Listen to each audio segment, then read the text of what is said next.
Alors, seront-ils indemnisés ou recasés? C'est quelques questions qu'on est en droit de se poser à la suite du déguerpissement justement des populations du côté de Newtown Aéroport, ici même à Douala. Alors, parmi les premières réactions, on observe donc celle du député au sein du PCRN, en l'occurrence Cabral Libi. Alors, est-ce que cela va figurer parmi les titres qui font la titrette justement des journaux parus ce jour dans la capitale économique du pays? On ne peut rien attendre puisqu'il est déjà sur ce plateau Michael Chipkio pour nous livrer justement la revue de presse. Bonjour et bienvenue. Bonjour Patricia, bonjour Fidil. Bonjour, comment allez-vous? Très bien, merci. Et vous-même?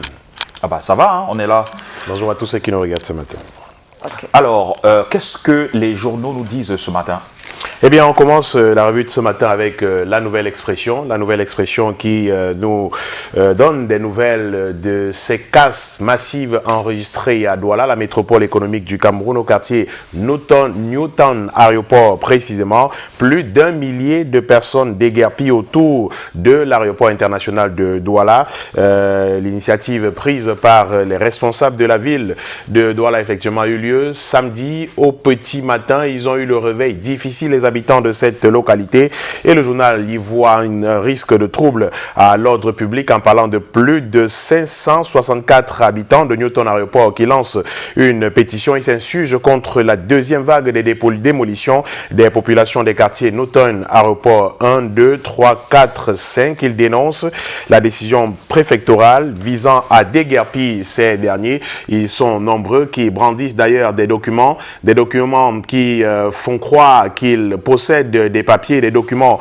pour être installés sur ces terrains. Mais comment les déguerpissements sont-ils arrivés? La pétition, quelques extraits justement de la pétition publiée par le journal La Nouvelle Expression de ce jour. Mais où se trouve la vérité dans cette affaire? Le journal a mené son enquête. Les résultats allient en page 5 sous la plume de Linda Biapa de La Nouvelle Expression. La une principale du journal nous parle encore de ce rapport de la Chambre des comptes. Rapport de la Chambre des comptes qui devait être présenté vendredi dernier devant la représentation nationale. Eh bien, la présentation a été annulée lors de cette plénière spéciale qui a été annoncée. Quelques responsables de partis politiques de l'opposition exigent des comptes, exigent la lumière sur cette affaire. Le MRC, par exemple, de Maurice Kamto, vient de rendre public un communiqué dans lequel il appelle le gouvernement à faire toute la lumière, que toutes les responsabilités soient établies et que les auteurs de malversation, s'il est prouvé qu'il y en a, soient punis conformément à la loi.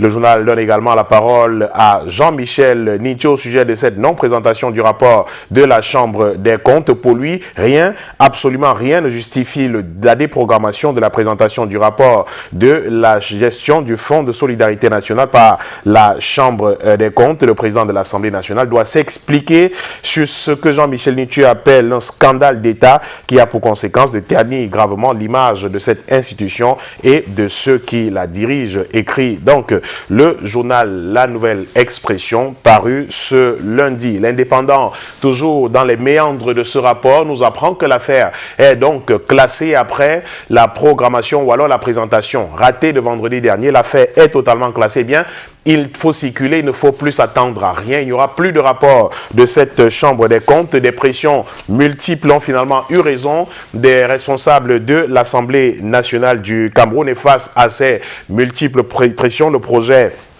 d'examen de ce rapport de la Chambre basse du Parlement a été finalement reporté, mais aucune date donnée jusqu'ici, ce qui fait croire au journal de Max Pandio qu'il y aura donc plus de présentation. Et cette annulation ou alors ce report justement donne raison aujourd'hui finalement à ceux qui estiment que cet argent, l'argent qui a été destiné au fond de la lutte contre le Covid-19 a été utilisé de façon pas du tout catholique par nombre de membres du gouvernement qui était chargé d'utiliser ces fonds pour lutter contre le Covid-19. Europe Plus, le billet hebdomadaire en kiosque aujourd'hui, nous parle aussi de ce rapport, mais pas cette fois-ci, on parle plutôt de fonds de solidarité nationale contre le Covid-19 avec un mystère qui plane sur les 16 milliards de filets sociaux, 16 milliards de francs CFA. L'argent promis aux foyers les plus vulnérables n'est plus arrivé depuis plus de 2 mois. Le ministère de l'économie de la planification et de l'aménagement du territoire a bruyamment communiqué autour de ce projet filets sociaux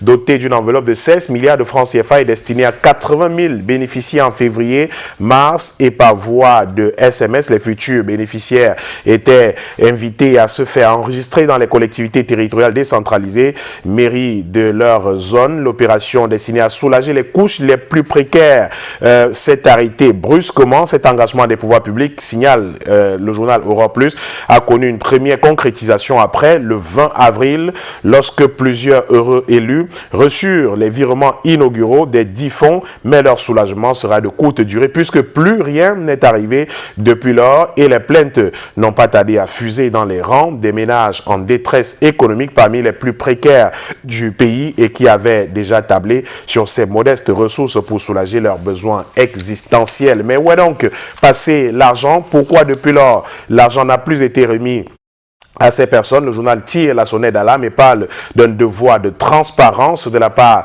de ceux qui sont chargés de gérer ces fonds. Évocation également à la mémoire de Wes Madiko, une étoile méconnue des siens. Wes Madiko, une étoile méconnue des siens. Il est parti comme il a vécu, talentueux, méfiant, célébré ailleurs et snobé par ses compatriotes. La vie de Wes Madiko, l'artiste camerounais, est parti il y a quelques jours dans le billet hebdomadaire Europe Plus de ce lundi, de la nécrologie avec Le Messager encore, et toujours au sujet de Wes Madiko qui rend un hommage à l'homme, à cet artiste pluridimensionnel camerounais, le dernier tube à succès de l'homme, le célèbre chanteur qui avait connu un succès international en 1997 avec le titre Alan est décédé dans la nuit de vendredi à samedi à l'hôpital d'Alençon dans l'Orne en France. Le musicien de 57 ans hospitalisé depuis quelques jours pour une intervention à la suite de laquelle il aurait contracté une infection nosocomiale va pousser son dernier soupir dans la nuit de vendredi à samedi dans cet hôpital français, présenté comme un homme transfiguré, profondément investi dans une existence construite autour de la mystique historique des anciennes cultures bantoues, de la création artistique dans laquelle puise son inspiration sonore et produit des vocalises qui se démarquent des répertoires classiques de production musicale traditionnelle, celui qui a reçu un Monaco Award des mains du prince Albert de Monaco lui-même en 1998, restera donc une légende. Le hommage donc à cette légende dans les colonnes du Messager aujourd'hui. La une principale du journal, vous le voyez, parle d'un membre du gouvernement, le ministre délégué auprès du ministre de la Justice. Le journal le présente comme un champion des excentricités et des dérives rhétoriques sur la toile. Le ministre Jean de Dieu Momo vit mal la psychose d'être débarqué du gouvernement au prochain remaniement.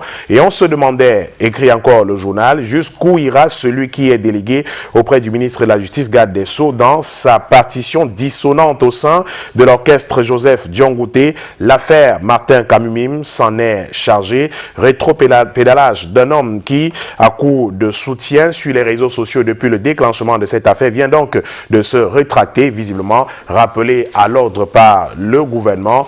L'affaire donc a retrouvé à lire en page 3 du quotidien Le Messager de ce jour. L'œil du Sahel est également paru ce lundi, l'œil du Sahel qui nous ramène dans le Logone et Chari pour nous parler de cette affaire, un affrontement observé depuis quelques jours entre deux communautés dans cette localité, et cette localité justement dans le Logone et Chari qui porte encore le deuil après ces affrontements. Le journal nous livre le film de ces affrontements entre Kotoko et Arabe Choua. Malgré le calme qui règne, la tension reste dans l'air. Une semaine après les affrontements intercommunautaires ayant opposé ces deux communautés, c'est un calme précaire qui règne en Gamé, théâtre des événements. Ce village de l'arrondissement de Makari dans le Logone et Chari porte encore le deuil suite à l'assassinat de son chef, Sa Majesté Abani Mahamat. Le journal revient sur ces affrontements sanglants. 15 ans de conflits fonciers, tensions entre Arabes, Choua et Kotoko ne datent pas d'aujourd'hui. Les deux communautés ont depuis des lustres du mal à accorder leur violon effectivement, affronter à accorder leur violon, ce qui laisse poindre ces affrontements, des affrontements qui ont d'ailleurs fait des morts, nous apprend le journal L'Œil du Sahel de ce jour. Entrepreneur est en kiosque également aujourd'hui, l'hebdomadaire Entrepreneur qui nous parle des pénuries des produits de première nécessité annoncées au Cameroun Cameroun, que ce soit le riz, que ce soit de l'huile végétale, des annonces qui font peur depuis quelques jours, annonces des associations de consommateurs et même des responsables d'importation au Cameroun. L'insuffisance de la subvention serait donc la cause de ces grandes pénuries annoncées, malgré des efforts qui ont été notés ces derniers mois dans le secteur agro-silvopastoral consécutif à la détermination des deux ministères en charge de l'élevage et de l'agriculture. Plusieurs manquements persistent dans le cadre du financement des projets qui parviennent dans ces départements ministériels. Pourtant, il s'agit pour l'essentiel des projets qui sont soumis par des organisations de producteurs, groupes d'initiatives communes, coopératives, unions de groupes d'initiatives communes, etc. Ces dossiers sont même souvent montés avec l'aide des experts, mais ils ne trouvent pas toujours de financement auprès des ministères destinataires. Question donc à la une du journal Entrepreneur, le journal des patrons en kiosque ce jour. Mais pourquoi les pouvoirs publics rechignent-ils à apporter leur soutien à ces entreprises locales? Le journal Entrepreneur qui en parle de long en large dans ses colonnes aujourd'hui. Le Financier d'Afrique est également paru ce jour, l'hebdomadaire nous fait part plutôt de ces assurances du gouvernement au sujet de la pénurie annoncée du riz au Cameroun. Cette sortie du ministre du Commerce, Luc Magloire Mbarga, à Tangana il y a quelques jours, qui rassure de ce que le riz actuellement au Cameroun, le stock actuel au Cameroun est capable de satisfaire la demande nationale. Gouvernement donc et importateur qui reste donc divisé sur la question de l'approvisionnement en riz dans notre pays. Et la une principale du Financier d'Afrique parle du transfert de fonds et la BEA qui assouplit la réglementation de change dans notre pays. Le directeur national de la Banque centrale informe les directeurs généraux des banques du pays que les nouvelles demandes d'autorisation de transfert ne sont plus tributaires de l'appurement des précédents dossiers. Nous apprend le journal Le Financier d'Afrique en kiosque aujourd'hui. Un autre journal qui parle des questions de finances et d'économie naturellement, Éco Matin également en kiosque ce jour, qui nous reparle du secteur pétrolier et la Société nationale de raffinage du Cameroun, la Sonara, qui aurait déjà perçu 1000 milliards de francs CFA, collecté 1000 milliards de francs CFA pour réhabiliter l'entreprise qui a été victime d'un incendie, on se souvient, il y a quelques années maintenant, au lendemain de cet incendie qui avait ravagé la Sonara. Le président de la République avait instruit la mise en place d'un mécanisme d'approvisionnement du marché local visant à assurer la disponibilité des produits pétroliers. En outre, une nouvelle ligne a été introduite dans la structure des prix fixés à 47,88 francs CFA par litre. Cette ligne est dédié au soutien à la raffinerie. À la fin de l'année, l'État aura déjà mobilisé plus de la moitié des 250 milliards de francs CFA nécessaires justement. L'enquête d'Éco Matin à retrouver dans les colonnes du journal en kiosque ce lundi. L'économie est également en kiosque ce jour, le journal de l'économie qui nous parle du chemin de fer, de la construction du chemin de fer Mbalam, port de Kribi, les retombées attendues par le Cameroun et la République du Congo. La signature d'un mémorandum d'entente a eu lieu le 25 juin 2021 entre le gouvernement représenté par le ministre des Transports Jean-Ernest Masséna Libibé et le consortium retenu pour la réalisation des travaux de cette route. Les détails à retrouver dans le journal L'économie, le quotidien L'économie en kiosque aujourd'hui. Prospective nouvelle est également en kiosque ce jour et nous ramène une fois encore à la Société nationale de raffinage du Cameroun pour nous parler de ces comptes qui divisent. L'Assemblée générale d'adoption des comptes querellés annoncée pour le 29 juin 2021 s'annonce houleuse. Selon certaines sources, les états financiers ont été faussés sous le regard complice des administrateurs et l'indignation des commissaires aux comptes qui sont passés d'une opinion de réserve le 3 juin à une opinion d'observation le 23 juin dernier, alors qu'aucun document justificatif n'a été produit car on a annulé les intérêts sans aucune base. Les détails donc autour de cette assemblée générale houleuse qui se prépare à la Sonara dans les colonnes de prospective nouvelle en kiosque aujourd'hui. On termine la revue de presse de ce lundi avec Médiaction en kiosque aujourd'hui qui nous parle de l'excellence scolaire dans la région de l'ouest du Cameroun avec le maire Kenyé David, encore en appui aux tout petits des écoles primaires publiques et privées de Poumounieux. C'est à Banjoun, dans la région de l'ouest du Cameroun. Excellence scolaire, des primes accordées à des enfants qui se sont distingués au cours de l'année scolaire finissante. Et puis le CK Festifoot 2021 aussi à la une de Médiaction aujourd'hui du 31 juillet au 28 août avec beaucoup d'innovations annoncées par son promoteur Coris Kuaté il y a quelques jours seulement et se déroule du 31 juillet au 28 août à l'école publique de KPT Banjoun avec 12 équipes réparties en 2 sous-poules de 6 équipes chacune pour 2 phases de compétition. 2 phases de compétition effectivement et donc le promoteur de cette compétition Coris Kuaté était donc face à la presse pour annoncer une édition entièrement rénové du CK Festifoot 2021. Les détails dans les colonnes du journal Médiaction en kiosque ce lundi. Merci Michael Tchitio. Là, nous parlons de la publication du rapport de la Chambre des comptes en ce qui concerne le Covid-Gate, une publication qui était prévue vendredi dernier du côté de l'Assemblée nationale, mais qui a été reportée pour des raisons que l'on ignore. On s'interroge encore là-dessus. Votre humeur de ce matin là-dessus? C'est une grande curiosité, depuis vendredi dernier. On se pose des questions sur ce qui s'est passé, qu'est-ce qui n'a pas marché. Je crois que c'est le lieu de se poser la question dans ce sens-là. Vous l'avez dit, Fidil, tout le monde savait qu'une séance plénière spéciale, une plénière spéciale effectivement, était annoncée à l'Assemblée nationale pour la présentation de ce rapport d'audit de la Chambre des comptes un rapport relatif effectivement à la gestion du Fonds de solidarité nationale pour la lutte contre le Covid-19. L'on s'attendait naturellement, c'était très attendu ce rapport, mais au dernier moment, l'on apprend que la séance a été reportée, peut-être s'inédiée parce qu'aucune autre date n'a été donnée pour la présentation de ce rapport-là. Beaucoup sont surpris, même les députés à l'Assemblée nationale, le nombre de députés avec qui nous avons discuté au courant de ce week-end disent ne comprendre absolument rien sur ce qui s'est passé. D'ailleurs, un journal annonçait que le secrétaire général de l'Assemblée nationale lui-même, quand il a appris que la présentation du rapport devait être annulée, a piqué une colère, entré dans une colère noire, se demandant ce qui s'était passé. Et tout ce que l'on apprend, ce qui filtre de la presse avec des discussions avec certains responsables à Yaoundé, c'est simplement que le mot serait venu d'en haut. Vous comprenez très bien de quoi est-ce qu'il s'agit. Le mot serait venu d'en haut.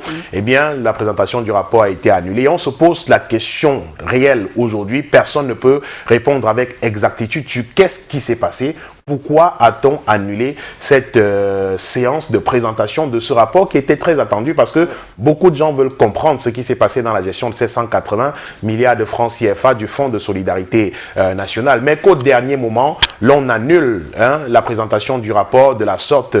Ça donne raison, selon certains observateurs, on vient ainsi de donner raison à ceux qui pensent que l'argent, les 180 milliards de francs CFA, ont été dilapidés par certains responsables de départements ministériels qui étaient chargés d'utiliser cet argent effectivement pour engager la riposte contre le Covid-19. Et une autre question qui se pose effectivement, c'est au niveau de l'Assemblée nationale du Cameroun. Comment une institution comme celle-là, comme l'Assemblée nationale, peut se retrouver infantilisée de la sorte? Je crois que c'est une infantilisation naturellement. On vous dit vous aurez une session, une plénière spéciale pour présentation d'un rapport. Vous êtes prêts, vous vous préparez à prendre part à la plénière spéciale. Au dernier moment, on vous dit non, et écoutez, c'est annulé, c'est reporté. Finalement, on ne sait pas si c'est reporté ou si c'est annulé. Si c'est reporté, on aura au moins une nouvelle date qui annonce la présentation de ce rapport. Mais jusqu'ici, il n'y a aucune autre date qui est donnée. Les députés avec qui on a discuté jusqu'à hier soir le font dire également, ils ne sont pas au courant, ils ne comprennent absolument rien sur